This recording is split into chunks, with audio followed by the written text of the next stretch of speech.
Et bonjour à tous et à toutes, c'est le Moucheur. On se retrouve aujourd'hui pour une nouvelle vidéo. Cette fois-ci, un bivouac un petit peu plus particulier que d'habitude, parce que cette fois, j'ai emmené mon sac, j'ai emmené mon hamac et mon sac de couchage, mais je n'ai pas emmené de nourriture. J'ai pas pris de ration, j'ai rien pris. Donc, programme de la journée, ça va être en premier lieu donc de trouver un endroit tranquille où je vais pouvoir m'installer. Et en deuxième, je vais devoir trouver ma nourriture. Donc, je vais pêcher parce que c'est pas trop la saison des champignons. Je suis plus un pêcheur qu'un chasseur, donc je vais plus me concentrer sur la pêche. On est ici dans l'Arzeau. Regardez-moi l'eau comme elle est belle. On est dans l'Arzeau, c'est une rivière que j'affectionne particulièrement.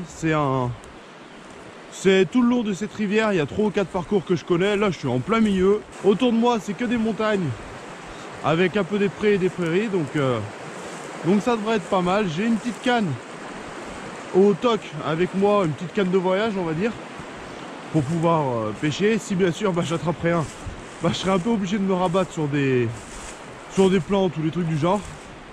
J'espère que je ferai une truite tout simplement, question que je puisse manger un petit peu chaud et manger quelque chose de consistant ce soir. J'ai rien dans le ventre mis à part le petit déjeuner de ce matin. Là c'est le début d'après-midi, c'est le tout début de l'après-midi, donc j'ai toute l'après-midi pour pêcher. Heureusement aujourd'hui le temps est avec moi et de mon côté. Je m'attendais à ce qu'il fasse très mauvais, je m'attendais même à ce qu'il pleuve. Finalement ça a été, donc finalement ça va, il fait beau. J'ai très mal à l'épaule depuis 2-3 jours. Je sais pas trop ce que j'ai fait, j'ai mal, j'ai dû me froisser un muscle ou un truc du genre. Donc je vais y aller tranquille, je vais pas trop forcer, rien que de porter le sac. Je le sens que ça me tire l'épaule un petit peu. Et ma foi, c'est parti, il reste plus qu'à. Allons trouver un endroit sympa pour passer la nuit. Regardez. Ça c'est joli à pêcher.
Là, le long de la rivière, en fait, en face, là-bas, il y a 3 ou 4 clairières comme ça. Enfin, c'est carrément des champs, des gros champs.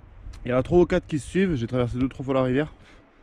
Mais j'ai pas trouvé d'endroit sensationnel pour dormir. Il y a très peu d'arbres sur les clairières. Comme vous voyez, il y a rien. C'est tout sur les bords. Et sur les bords, après, c'est que de la roche de la montagne comme ça qui monte vachement. Pardon. La montagne là-bas qui monte vachement. Donc, du coup, j'ai trouvé cet endroit-là. Là, il y a les 2 arbres, là.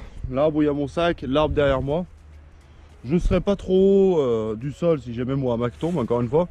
Il n'y a pas de rochers, des trucs comme ça pour me faire mal. Je ne suis pas non plus sur la clairière en plein vent, en plein gel, parce que les nuits, il fait encore très froid. Je pourrais faire le feu là par là, ici, là, ce qui va pouvoir faire une sorte de bulle d'air chaud. Le seul problème, le gros inconvénient, c'est il n'y a pas de feuilles dans les arbres, il n'y a rien. J'ai trouvé aucun endroit vraiment bien pour s'abriter de la pluie s'il pleut. Je pensais, comme je disais, qu'il allait pleuvoir aujourd'hui, parce que ça fait 2-3 jours qu'il fait vraiment pas très beau. Là aujourd'hui j'ai la chance que le soleil soit dehors, il n'y a pas un nuage, il n'y a rien. J'espère que ça va durer, j'espère que la nuit tiendra. Donc je vais le tenter, tout simplement. Si jamais il pleut, eh ben écoutez, si jamais il pleut, je serai trempé, de toute façon quoi qu'il arrive. Donc au pire des cas, si jamais il pleut vraiment en tempête, derrière moi il n'y a que des roches, des machins, des rochers énormes. Donc je vais, après que le camp soit installé, je vais aller voir vite fait S'il y a, pas une grotte, mais un petit renforcement pour pouvoir m'abriter si jamais il pleut. Et en tout cas, il y a une sacrée belle vue ici. Il n'y a pas un bruit. Pas un bruit de voiture, pas un bruit d'avion, pas un bruit de quoi que ce soit. Il n'y a que les oiseaux, la rivière et la forêt. Donc là, autant vous dire que je suis plutôt bien. Je suis plutôt pas mal. Ça me fait plaisir. Et puis ma foi, il n'y a plus qu'à. Je vais faire mon camp.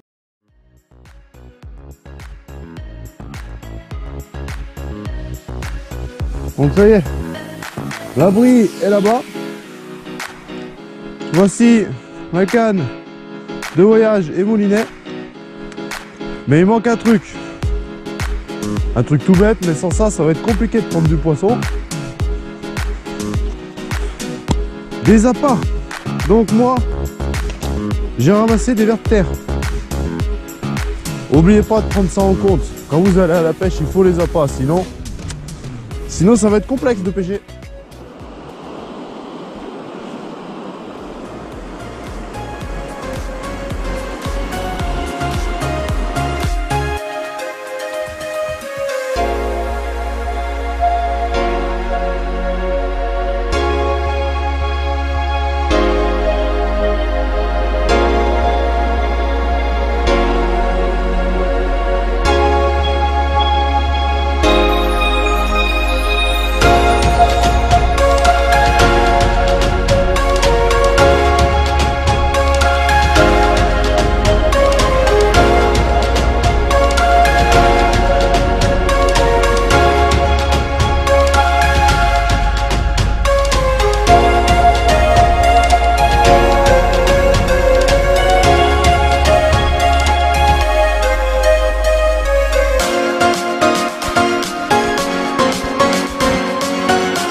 Donc là, vous avez deux choix pour pêcher. Soit vous essayez d'être vraiment discret, vous approchez, pareil, sans pouvoir mettre les pieds dans l'eau, parce que je veux bien les mettre les pieds dans l'eau, mais il va falloir que je me sèche les pieds ce soir. Pour le moment, j'ai réussi à traverser en ayant les pieds au sec, je compte bien les garder.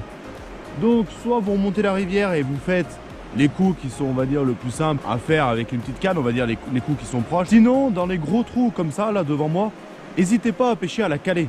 Si jamais vous avez autre chose à faire, par exemple du bois à aller chercher, le camp à faire ou quoi que ce soit, n'hésitez pas à mettre la canne à la calée. À la calée, c'est tout simple, c'est vous mettez votre fil, votre verre dans l'eau, vous mettez la canne sur le côté en surplomb et quand vous voyez que le bout de la canne pique, c'est qu'il y a tout simplement une touche. Ça peut marcher, c'est le même principe qu'une ligne de fond. Bon, sauf que ligne de fond, bien sûr, c'est du braconnage, c'est interdit en France. Sauf si, bien sûr, vous êtes vraiment en mode survie, où c'est, on va dire, là, aujourd'hui, je vais rester une journée dehors et une nuit dehors. Si aujourd'hui, je mange pas, bon, clairement, ça va m'embêter, mais clairement, c'est pas grave, je vais survivre. Si jamais ça faisait, genre, je sais pas, 2 semaines que j'étais ici et que j'aurais toujours pas mangé, j'hésiterais pas, de 1, à braconner, de 2, à pêcher à la main, ce qui est interdit aussi, et de 3, l'émail des poissons. Alors oui, respectez bien si vous êtes pêcheur, respectez bien l'émail des truites. C'est pas pour rien s'il y a des truites que... Si ici la maille c'est 20 cm. Si vous faites un poisson qui fait 18 cm, techniquement vous êtes censé d'être obligé de le relâcher et de ne pas pouvoir le manger. Si c'est une question de vie ou de mort, ne le relâchez pas, mangez-le. Même si c'est une truitelle de 10-15 cm, ça pourra vous sauver la vie. C'est très important. Moi aujourd'hui, si je fais une petite truitelle, bien sûr, je vais la relâcher. Mais voilà, si votre vie en dépend, clairement, n'hésitez pas. C'est la loi de la jungle, après tout, c'est comme ça. Et puis voilà, tout simplement, il faut manger, c'est important.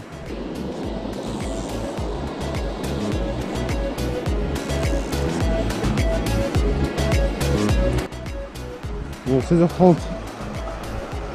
J'ai toujours rien fait, donc j'ai un peu l'impression de pêcher dans une bassine. Il y a vraiment, j'ai rien eu du tout. Mais mon père m'a toujours dit de toujours y croire à la pêche. Le jour où on n'y croit plus, bah on fera rien, hein, tout simplement. Hein. Quand tu crois pas, tu fais rien. Donc bah j'y crois encore, c'est 4h30, j'ai le temps encore de faire une chose.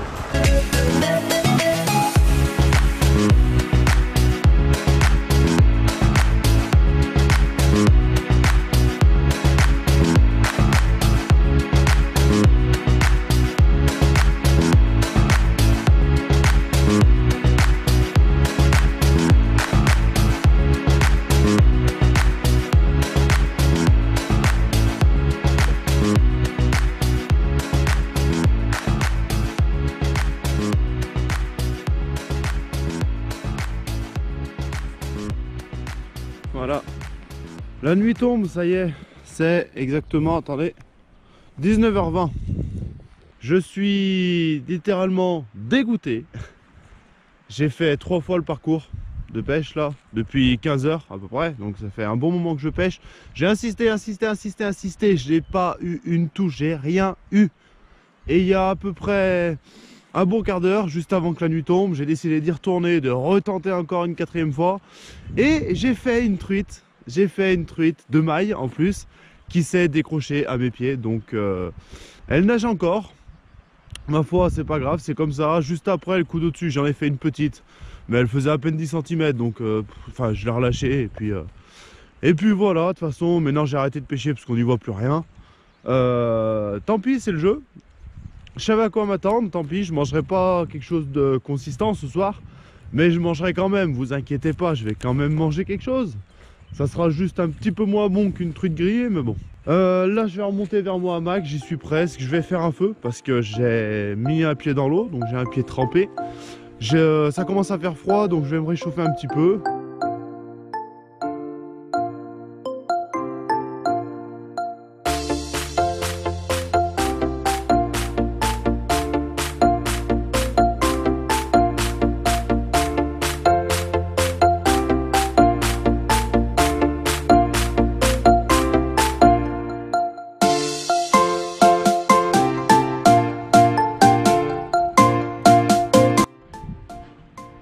Ça y est, c'est l'heure de se faire à manger. Et qu'est-ce que j'ai bien pu préparer? Tiens donc, hop. Alors, une petite salade composée que je vais mettre de l'eau dedans. En fait, je vais le faire en soupe, hein, clairement. Hein. Alors, qu'est-ce qu'il peut y avoir? En premier, j'ai ramassé quelque chose comme ça, là. Comme ça, là. Ça, je pense que vous reconnaissez, c'est de l'ortie. Tout le monde sait que l'ortie ça se mange, ça peut se manger en salade, ça peut se manger bouilli, ça se mange tout le temps. Ensuite, en deuxième, j'ai pris des feuilles de, hop, ça. Ça, c'est des feuilles de, alors nous on appelle ça en Haute-Loire des barabans. C'est la plante où juste avant il y a le pissenlit en fait. C'est les feuilles du pissenlit. Ça se mange aussi comme en salade en fait, comme une salade ou comme une mâche ou n'importe quoi. Pareil, prenez les jeunes pousses. Après, un truc que les gens connaissent un peu moins qui peut se manger, c'est des pâquerettes. Les pâquerettes, si vous le savez pas, bah, vous pouvez les manger, vous pouvez les mettre dans votre salade, ça fait de la couleur, ça fait de la verdure, ça fait beau et ça se mange très bien. Et enfin, pour finir, qu'est-ce que j'avais mis d'autre? Et du trèfle, voilà, pour finir j'ai mis du trèfle. Ça se mange aussi, c'est comme la mâche, ça a à peu près le goût de la mâche en un peu plus amer. Et j'ai trouvé un petit champignon, un seul petit champignon, c'est un mousseron des prés.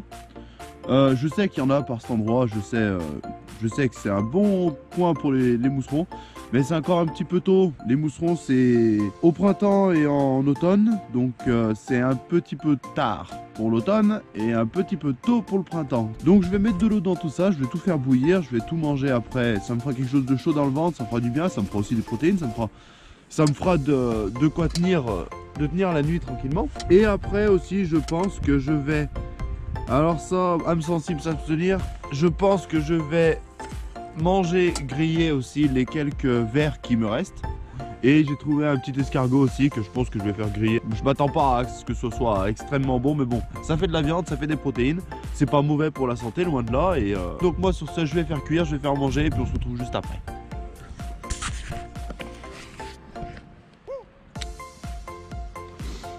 Bah voilà, du coup. Bah franchement, bon, c'est pas extraordinaire, hein, je vais pas vous mentir, mais c'est pas mauvais. Ça fait quelque chose de chaud et ça a un goût de, je trouve, ça a un goût d'épinard. C'est un mélange entre l'épinard et la roquette, des trucs comme ça. Donc moi ça me va, hein. Bon appétit. Hein. Et pour la dizaine de vers de terre et l'escargot, ben franchement, bien grillé, c'était pas mauvais. Donc bah bon appétit. Et puis bah je vous retrouve au coucher et puis voilà. Je crois que ça y est, c'est l'heure d'aller faire un somme. Je suis mort, je suis crevé. J'ai mal à l'épaule.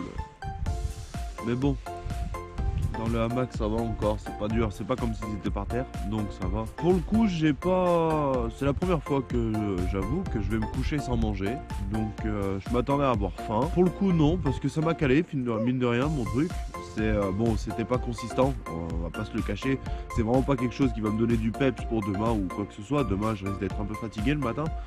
Mais voilà, c'est un bivouac, donc ça n'a pas encore trop d'importance. Par exemple, pour le coup, si je serais en survie, sur le format survie que je ferai plus tard, où je resterai encore 2 jours par exemple encore, avec 2 autres nuits, là, par exemple, demain, ça aurait été une de mes priorités, ouais, d'aller chercher et de pouvoir ramener de la viande. En plus, il fait vraiment loin de faire froid. Là, on a une lune, mais il y a un ciel dégagé complet, j'ai les étoiles, j'ai la totale. Elle est quasiment ronde, donc ça éclaire super bien, donc il fait pas froid, il n'y a pas de vent, il n'y a pas de vent très perçant. Donc sur ce, moi je vais réalimenter le feu une dernière fois, et puis je pense que je vais tout simplement aller me coucher. Donc bonne nuit tout le monde, et faites de beaux rêves tout simplement. À demain.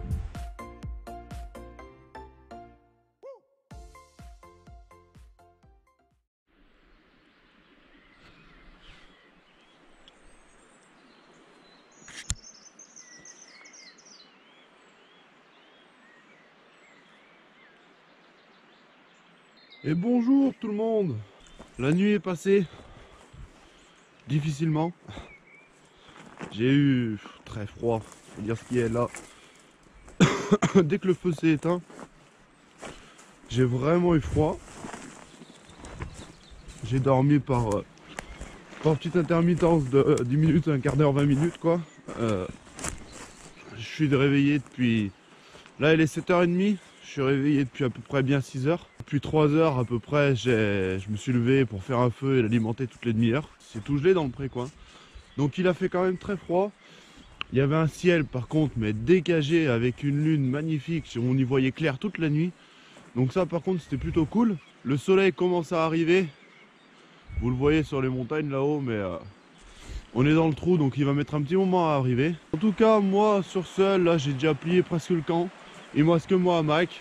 Là je vais prendre un petit peu d'eau pour aller éteindre le feu, et puis je vais me rentrer tout simplement. Je vais retraverser la rivière sur mon rondin en évitant de me casser la gueule dans l'eau, ça serait plutôt sympa, parce que là j'ai vraiment pas envie de mettre les pieds dans l'eau. Tout simplement, on était dans l'Arzon, j'ai pas entendu un bruit de voiture de la nuit. J'ai entendu 1 ou 2 avions, mais c'est tout, c'était vraiment limite, donc ça c'était plutôt très appréciable. On a vraiment l'impression d'être perdu au milieu de nulle part. J'ai un petit écureuil qui est venu me voir pendant la nuit, donc ça fait toujours plaisir des choses comme ça. En tout cas sur ce, c'était le moucheur, j'espère que ça vous a plu. J'espère que ça vous aura donné un petit avant-goût aussi de ce que je ferai plus tard en survie. Ça sera la même chose, mais en bien plus gros, en plus long, avec encore moins de matériel. Par exemple là, j'ai quasiment tout emmené. Là, quand je ferai de la survie, j'aurai quasiment juste mon hamac et quasiment rien d'autre.